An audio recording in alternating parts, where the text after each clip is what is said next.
আচ্ছা, তোমরাও কি আমার মতো বই পড়তে খুব ভালোবাসো? তাহলে তোমরাও নিজের জন্য একটা বুকমার্ক তৈরি করে ফেলতে পারো। আজকে আমি তোমাদের সাথে শেয়ার করব শুধুমাত্র অ্যাক্রিলিক পেইন্ট ইউজ করে কিভাবে একটা সুন্দর বুকমার্ক তৈরি করে ফেলা যায়। তাহলে চলো আর দেরি না করে শুরু করে ফেলা যাক। প্রথমেই যেটা লাগবে সেটা হলো একটা থিক পেপার, যার ওপর আমরা কাজটা করব।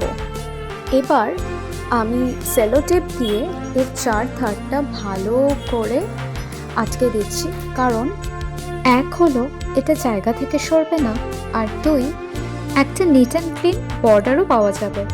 প্রথমে পেন্সিলে একটা রাফ ড্র করব, তারপর সিম্পল বেস কোট অ্যাপ্লাই করে দেবো অ্যাক্রিলিক পেইন্ট ইউজ করে।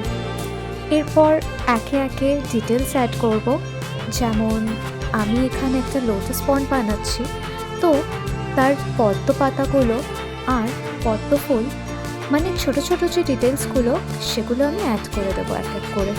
এখন যেহেতু মনসুন সিজন চলছে, তাই আমি একটু রেইনড্রপ এফেক্ট আনারও চেষ্টা করলাম। তাহলে দেখলে তো, একদম ইজি টেকনিক। এবার মোস্ট স্যাটিসফাইং পার্ট, সেটা হলো বর্ডারের টেপগুলো রিমুভ করো।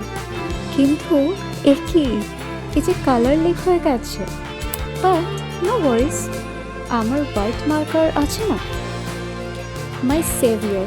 ব্যাস, লেগে পড়লাম ম্যানেজ থেকে। কি হয়ে গেল না ম্যাজিক? তাহলে দেখতেই পাচ্ছ, একদম সিম্পল, কিন্তু কতটা এস্থেটিক লাগছে। আর এটা বানানো শুধু ইজি নয়, এটা একটা রিল্যাক্সিং হবিও বটে। তাই তোমরাও যদি এরমই একটা বুকমার্ক তৈরি করো, আমাকে কমেন্টে জানাতে কিন্তু ভুলো না। আর এগুলো আমার আগে বানানো কিছু বুকমার্কস, যা প্রত্যেকটা ডিজাইন, কালার সব আলাদা আলাদা, আর এগুলো প্রত্যেকটাই কিন্তু অ্যাক্রিলিক পেইন্ট ইউজ করেই করা।